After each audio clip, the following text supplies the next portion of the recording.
സൃഷ്ടാവായ ദൈവത്തിൻ്റെ അതിധന്യമായ നാമം വാഴ്ത്തപ്പെടുമാറാകട്ടെ. ശിഷ്യനും ദൈവരാജ്യം എന്ന വിഷയത്തോടുള്ള ബന്ധത്തിൽ ശിഷ്യനും ക്രൂശും, അതാണ് ഇവിടെ വിചിന്തനം ചെയ്യുവാൻ കർത്താവിൽ ആഗ്രഹിക്കുന്നത്. ലൂക്കോസ് എഴുതിയ സുവിശേഷം 14-ാമത്തെ അധ്യായം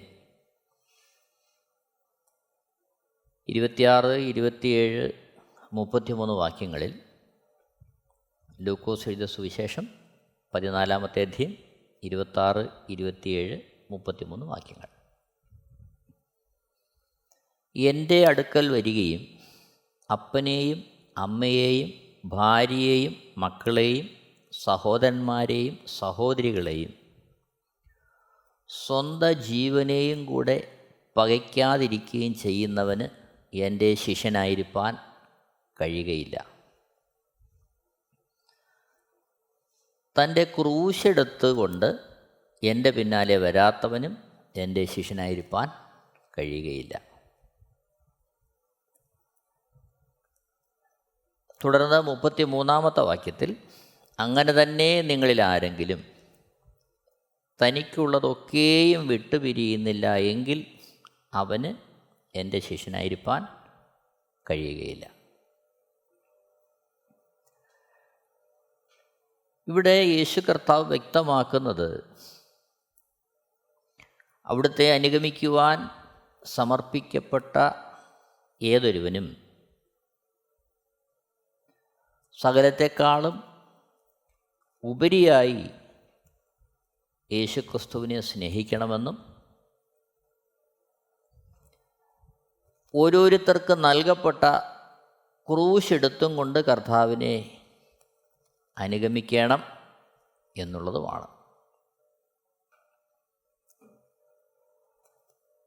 സ്വർഗത്തിലേക്ക് കരേറിപ്പോകുന്നതിന് മുമ്പ് യേശുക്രിസ്തു ശിഷ്യന്മാർക്ക് നൽകുന്ന പരമപ്രധാനമായ ദൗത്യവും സകലരെയും ശിഷ്യരാക്കുക എന്നുള്ളതാണ്. മത്തായി സുവിശേഷം 28-ാമത്തെ അധ്യായം 18 മുതൽ 20 വരെയുള്ള വാക്യങ്ങൾ. മത്തായി സുവിശേഷം 28-ാമത്തെ അധ്യായം 18 മുതൽ 20 വരെയുള്ള വാക്യങ്ങൾ. യേശു അടുത്ത് ചെന്ന്, സ്വർഗത്തിലും ഭൂമിയിലും സകല അധികാരവും എനിക്ക് നൽകപ്പെട്ടിരിക്കുന്നു. ആകയാൽ നിങ്ങൾ പുറപ്പെട്ട് പിതാവിൻ്റെയും പുത്രൻ്റെയും പരിശുദ്ധാത്മാവിൻ്റെയും നാമത്തിൽ സ്നാനം കഴിപ്പിച്ചും ഞാൻ നിങ്ങളോട് കൽപ്പിച്ചതൊക്കെയും പ്രമാണിപ്പാൻ തക്കവണ്ണം ഉപദേശിച്ചും കൊണ്ട് സകല ജാതികളെയും ശിഷ്യരാക്കിക്കൊള്ളുവിൻ. ഞാനോ ലോക അവസാനത്തോളം എല്ലാ നാളും നിങ്ങളോട് കൂടെയുണ്ട് എന്നരുളി ചെയ്തു. ഉയർത്തെഴുന്നേറ്റ് സ്വർഗത്തിലേക്ക് പോകുന്നതിന് മുമ്പ് യേശുക്രിസ്തു ശിഷ്യന്മാരെ ഭരമേൽപ്പിക്കുന്ന പരമപ്രധാനമായ ദൗത്യം സകലരെയും ശിഷ്യരാക്കുക. കേവലം യേശുക്രിസ്തുവിനെ വിശ്വസിക്കുക, അംഗീകരിക്കുക, അവിടുത്തോട് പ്രാർത്ഥിക്കുക എന്നുള്ളതല്ല. അതിലൊക്കെ ഉപരിയായി ക്രൂശെടുത്തുകൊണ്ട് യേശുക്രിസ്തുവിനെ അനുഗമിക്കുക. ക്രൂശിൽ എന്താണ് നടക്കുന്നത്? സ്വന്തം ഇഷ്ടത്തേക്കാൾ ദൈവ ഇഷ്ടത്തിനായി ഓരോരുത്തരും സമർപ്പണത്തോടെ സ്വയം ഏൽപ്പിച്ചു കൊടുക്കുന്നു. അതാണ് ക്രൂശിൽ നടക്കുന്നത്. ക്രൂശെടുത്തുകൊണ്ട് അനുഗമിക്കുന്നതിലൂടെയും നടക്കുന്ന ഇതാണ്. സ്വന്തം ഇഷ്ടത്തേക്കാൾ, താല്പര്യങ്ങളെക്കാൾ ദൈവ ഇഷ്ടത്തിനായി സമർപ്പണത്തോടെ സ്വയം ഏൽപ്പിച്ചു കൊടുക്കുക. യാതൊരു പരപ്രേരണയും അവിടെ ഉണ്ടാകുന്നില്ല. സ്വമേധയാ ദൈവത്തോടുള്ള സ്നേഹത്തിൽ ഓരോരുത്തരെയും കുറിച്ചുള്ള ദൈവ പദ്ധതി എന്താണെന്ന് തിരിച്ചറിഞ്ഞുള്ള ബന്ധത്തിൽ തന്നെ തന്നെ സമർപ്പിക്കുക. അതാണ് ക്രൂശിൽ നടക്കുന്നത്. നോക്കണം, ദൈവ ഇഷ്ടത്തോടുള്ള സമ്പൂർണമായ അനുസരണമാണ് അവിടെ വെളിപ്പെടുന്നത്.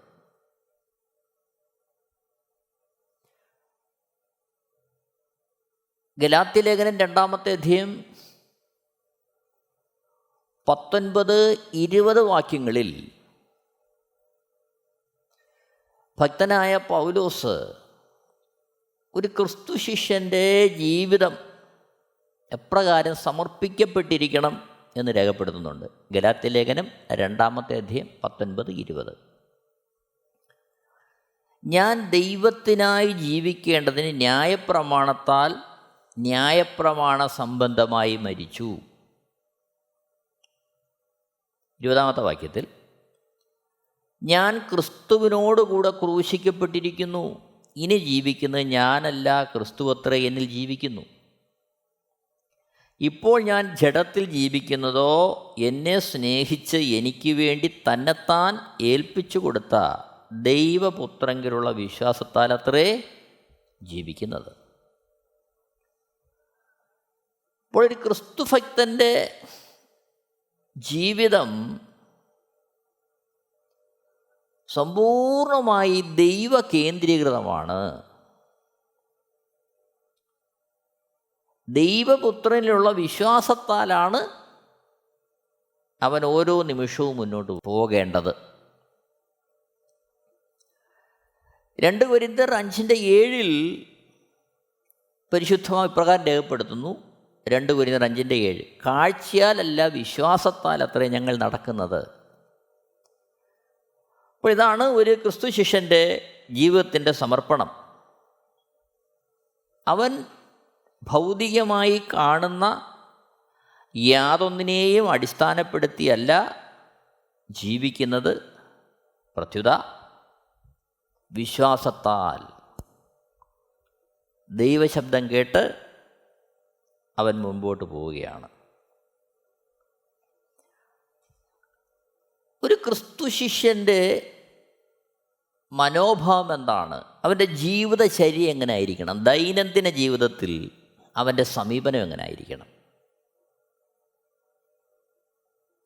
ഈ ഭാഗത്ത് നമ്മൾ വിചിന്തനം ചെയ്യുന്നത് ശത്രുവിൻ്റെ മേലുള്ള ജയവും നിലനിൽപ്പും. എങ്ങനെയാണ് ഒരു ക്രിസ്തു ശിഷ്യൻ ശത്രുവിൻ്റെ മേൽ ജയമെടുക്കുന്നതും ആ ജയത്തിൽ അവൻ നിലനിൽക്കുന്നതും? നോക്കണം, സ്വയമായ പ്രയത്നത്താലോ അധ്വാനത്താലോ പ്രാർത്ഥനയാലോ മാത്രം ഒരുവനും ശത്രുവിൻ്റെ മേൽ ജയമെടുക്കാൻ സാധ്യമല്ല. ഇവിടെ ശ്രദ്ധിക്കണം, ഒരു ക്രിസ്തു ശിഷ്യനെ സംബന്ധിച്ച് ശത്രു ഒരിക്കലും മനുഷ്യനല്ല. എഫേസ്യ ലേഖനം 6-ാമത്തെ അധ്യായം 12-ാമത്തെ വാക്യം, എഫേസ്യർ 6:12 നമുക്ക് പോരാട്ടമുള്ള ജഡരക്തങ്ങളോടല്ല, വാഴ്ചകളോടും അധികാരങ്ങളോടും ഈ അന്ധകാരത്തിൻ്റെ ലോകാധിപതികളോടും സ്വർലോകങ്ങളിലെ ദുഷ്ടാത്മസേനയോടും അത്രേ. യഥാർത്ഥത്തിൽ ഒരു ക്രിസ്തു ശിഷ്യൻ പോരാടുന്നത് പിശാചിനോടാണ്. വാഴ്ചകളോടും അധികാരങ്ങളോടും എന്ന് പറയുമ്പോൾ അത് മാനുഷികമായ നാം ജീവിക്കുന്ന ഈ ലോകത്തിലെ ഭരണാധികാരികളോടോ അധികാര കേന്ദ്രങ്ങളോടോ അല്ല നമുക്ക് പോരാട്ടം. നോക്കണം, അത് വ്യക്തമാകണമെങ്കിൽ തിമോത്തിയോസിന് എഴുതുന്ന 1-ാമത്തെ ലേഖനം 2-ാമത്തെ അധ്യായം അതിൻ്റെ 1 മുതലുള്ള വാക്യങ്ങൾ. 1 തിമോത്തിയോസ് 2-ാമത്തെ അധ്യായം 1 മുതലുള്ള വാക്യങ്ങൾ. എന്നാൽ സകല മനുഷ്യർക്കും നാം സർവഭക്തിയോടും ഘനത്തോടും കൂടെ സാവധാനതയും സ്വസ്ഥതയുമുള്ള ജീവനം കഴിക്കേണ്ടതിന് വിശേഷാൽ രാജാക്കന്മാർക്കും സകല അധികാരസ്ഥന്മാർക്കും വേണ്ടി യാചനയും പ്രാർത്ഥനയും പക്ഷപാതവും സ്തോത്രവും ചെയ്യണം എന്ന് ഞാൻ സകലത്തിന് മുമ്പേ പ്രബോധിപ്പിക്കുന്നു. 3-ാമത്തെ വാക്യം, അത് നമ്മുടെ രക്ഷിതാവായ ദൈവത്തിൻ്റെ സന്നിധിയിൽ നല്ലതും പ്രസാദകരവുമാകുന്നു. 4-ാമത്തെ വാക്യത്തിലേക്ക് വരുമ്പോൾ, അവൻ സകല മനുഷ്യരും രക്ഷ പ്രാപിപ്പാനും സത്യത്തിൻ്റെ പരിജ്ഞാനത്തിലെത്തുവാനും ഇച്ഛിക്കുന്നു. അപ്പോൾ ഇവിടെ രാജാക്കന്മാർക്കും സകല അധികാരസ്ഥന്മാർക്കും വേണ്ടി പ്രാർത്ഥിക്കുക. അപ്പോൾ എഫേസ്യ ലേഖനം 6-ാമത്തെ അധ്യായം 12-ാമത്തെ വാക്യത്തിൽ പറയുന്ന വാഴ്ചകളും അധികാരങ്ങളും ഭരണാധികാരികളോ അധികാരസ്ഥാനങ്ങളിലിരിക്കുന്നവരോ അല്ല, മറിച്ച്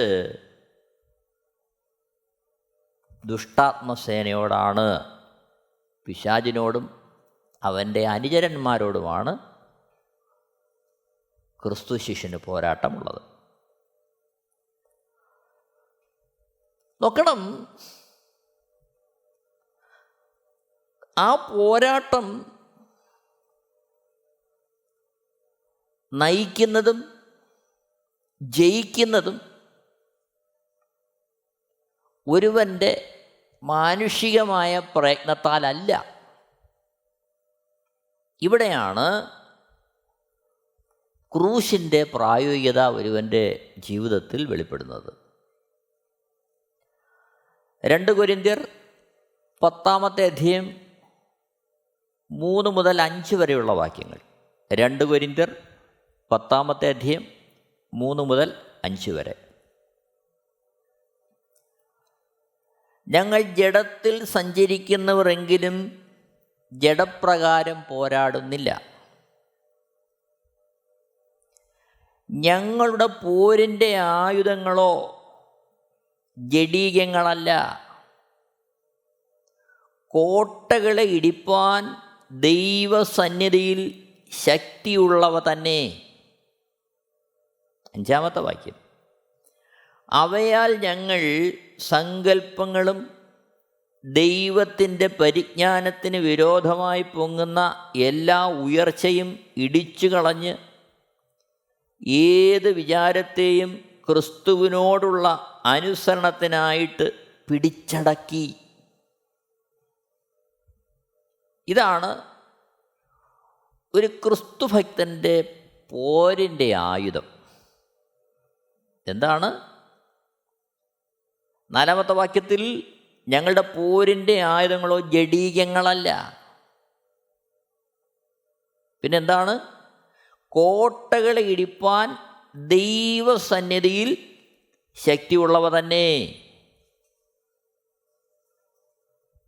ഇതിൻ്റെ അർത്ഥം, ഒരു ക്രിസ്തു ശിഷ്യൻ പിശാചിനോട് പോരാടി ജയിക്കുന്നത് അവൻ്റെ കഴിവ് കൊണ്ടോ ഗുണം കൊണ്ടോ പ്രാർത്ഥനയുടെ വലിപ്പം കൊണ്ടോ ഒന്നുമല്ല, മറിച്ച് ദൈവസന്നിധിയിൽ ശക്തിയുള്ളവ, ദൈവ സാന്നിധ്യമാണ് ഒരു ക്രിസ്തു ശിഷ്യൻ്റെ പോരാട്ടത്തിൻ്റെ ആയുധം. അതിനാലാണ് അവൻ എന്ത് ചെയ്യുന്നത്? പോരാട്ടത്തെ ജയിക്കുന്നത്.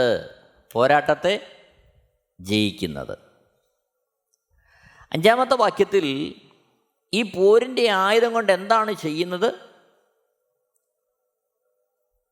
അവയാൽ ഞങ്ങൾ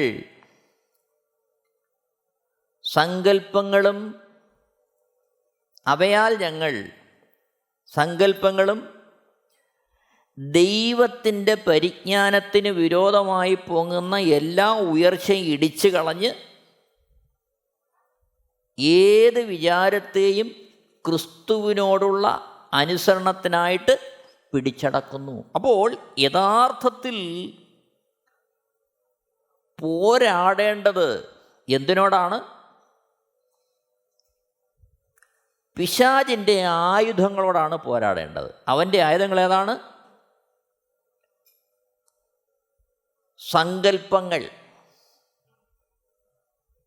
ദൈവത്തിൻ്റെ പരിജ്ഞാനത്തിന് വിരോധമായി പൊങ്ങുന്ന ഉയർച്ചകൾ.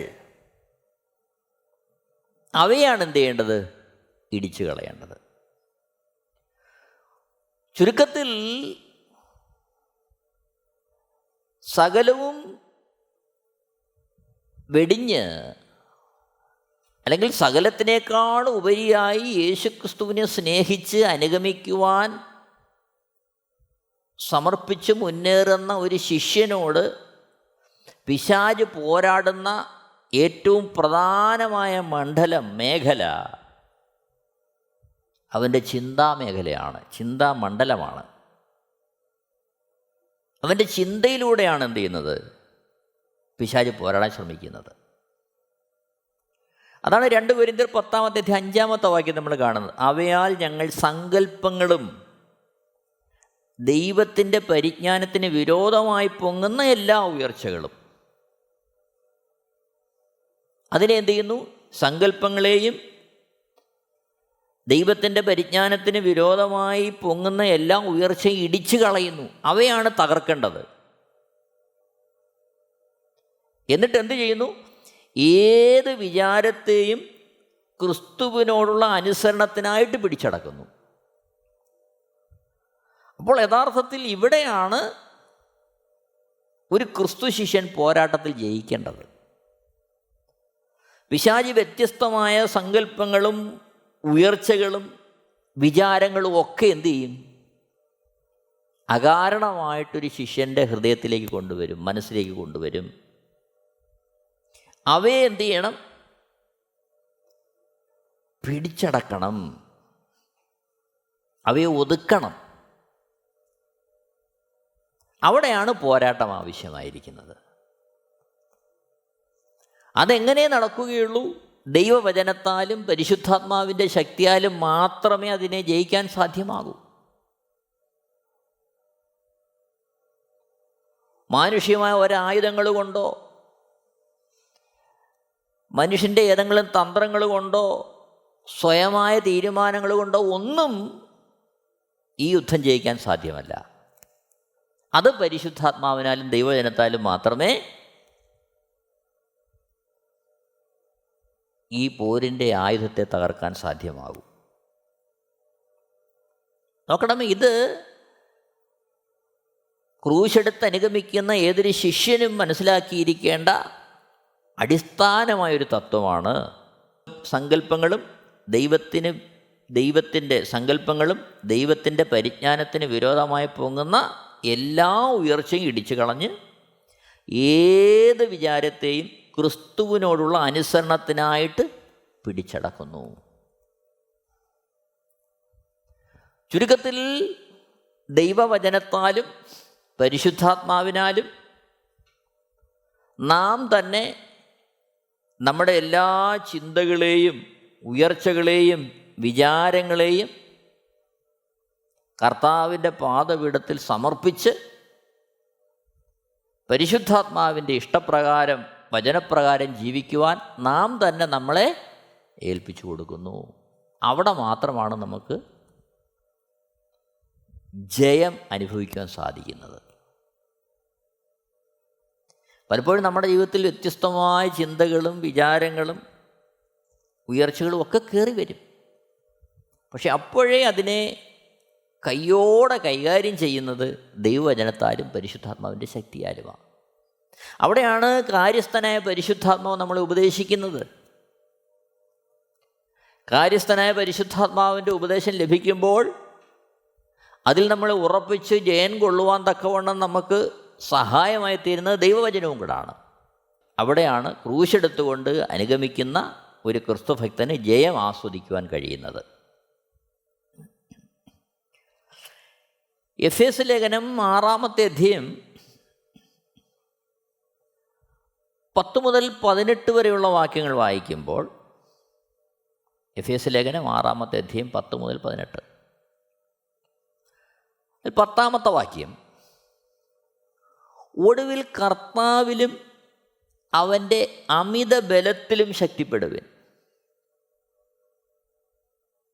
11, പിശാചിൻ്റെ തന്ത്രങ്ങളോട് എതിർത്തു നിൽപ്പാൻ കഴിയേണ്ടതിന് ദൈവത്തിൻ്റെ സർവായുധ വർഗം ധരിച്ചുകൊള്ളുവിൻ.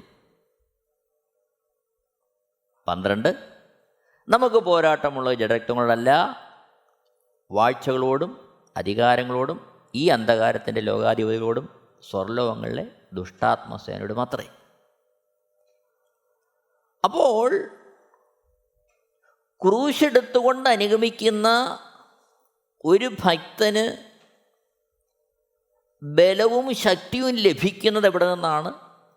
കർത്താവിൽ നിന്നാണ്.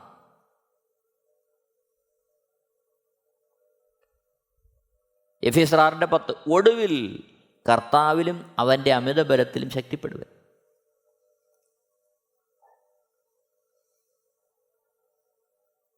അപ്പോൾ ഈ ഒടുവിൽ എന്നുള്ള പദപ്രയോഗത്തിൽ നമുക്ക് കാണാൻ കഴിയുന്നത് എഫേസ്യ ലേഖനം 1 മുതലുള്ള അധ്യായങ്ങളിൽ വ്യത്യസ്തമായ വിഷയങ്ങളെ പരിശുദ്ധാത്മാവ് പരാമർശിച്ചുകൊണ്ട്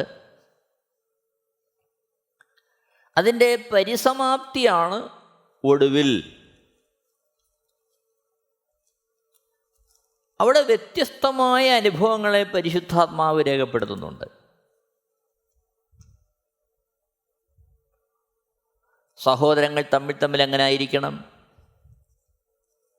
കുടുംബത്തിൽ മാതാപിതാക്കളും മക്കളും സഹോദരങ്ങളും എങ്ങനെ ആയിരിക്കണം? അതേപോലെ ദാസന്മാർ യജമാനന്മാരുടെ എപ്രകാരമായിരിക്കണം?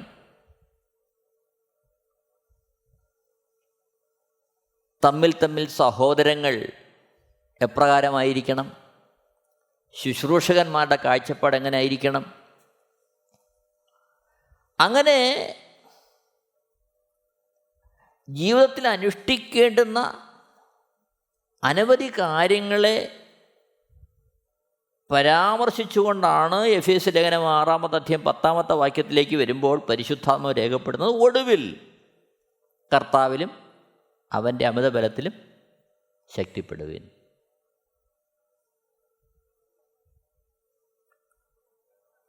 അപ്പോൾ അത്തരത്തിൽ തമ്മിൽ യേശുക്രിസ്തുവിൻ്റെ സ്നേഹത്തിലും ക്ഷമയിലും കരുതലിലും നിലനിന്നുകൊണ്ട് ആ ഒരടിസ്ഥാനത്തിൽ മാത്രമേ പിശാചിൻ്റെ തന്ത്രങ്ങളെ നമുക്ക് എതിർത്ത് നിൽക്കാൻ കഴിയൂ.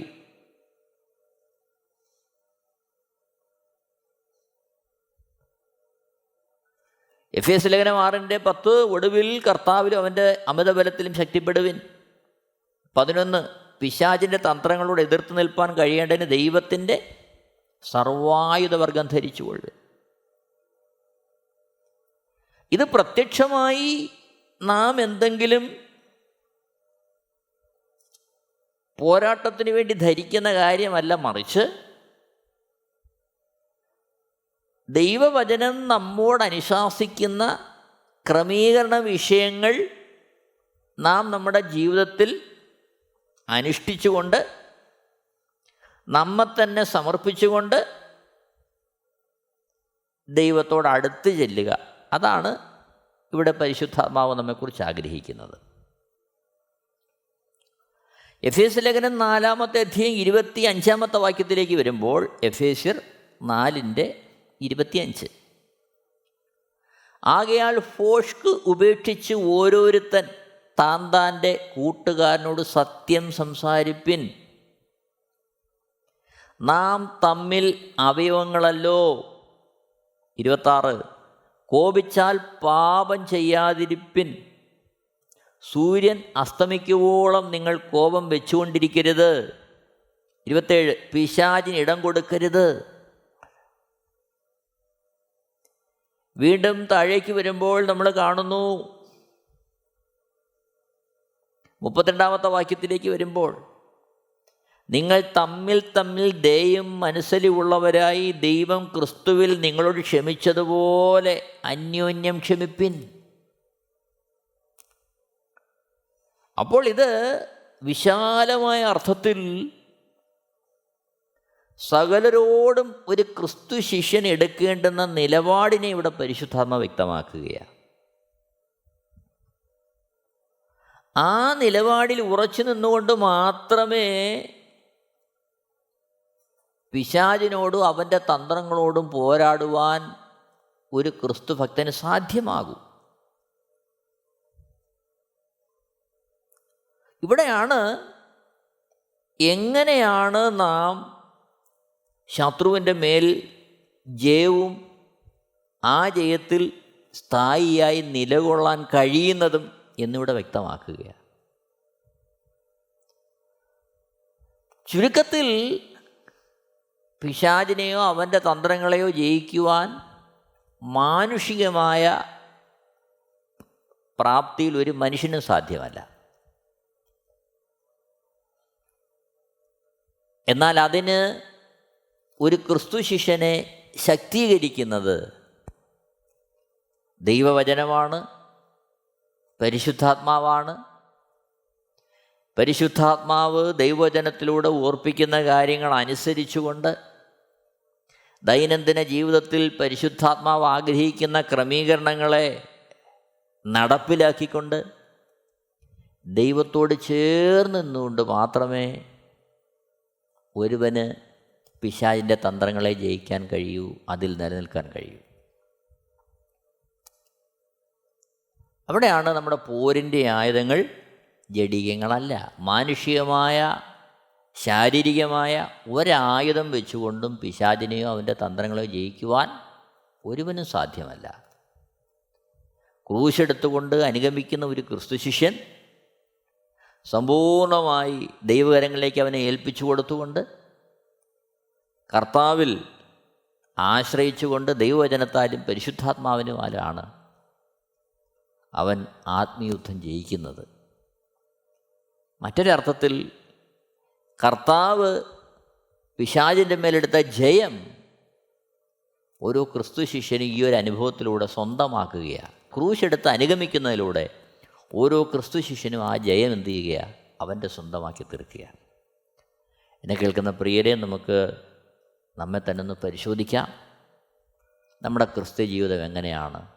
എപ്രകാരമാണ് നമ്മുടെ ജീവിതത്തിൽ കർത്താവിലുള്ള ജയം നമുക്ക് അനുഭവിക്കാൻ കഴിയുന്നത്? നമുക്ക് നമ്മളെ തന്നെ പരിശോധിക്കാം, നമ്മളെ തന്നെ സമർപ്പിക്കാം. എല്ലാവരെയും ദൈവം ധാരാളമായിട്ട് അനുഗ്രഹിക്കുമാറാകട്ടെ. ദൈവത്തിൻ്റെ ശ്രേഷ്ഠമായ നാമം മഹത്വപ്പെടുമാറാകട്ടെ. ആമേൻ. Amen TV network Christian internet channel. സുവിശേഷീകരണത്തിന്റെ വ്യത്യസ്ത മുഖം തേടിയുള്ള യാത്ര. YouTube and Facebook. Amen TV network, Trivandrum, Kerala.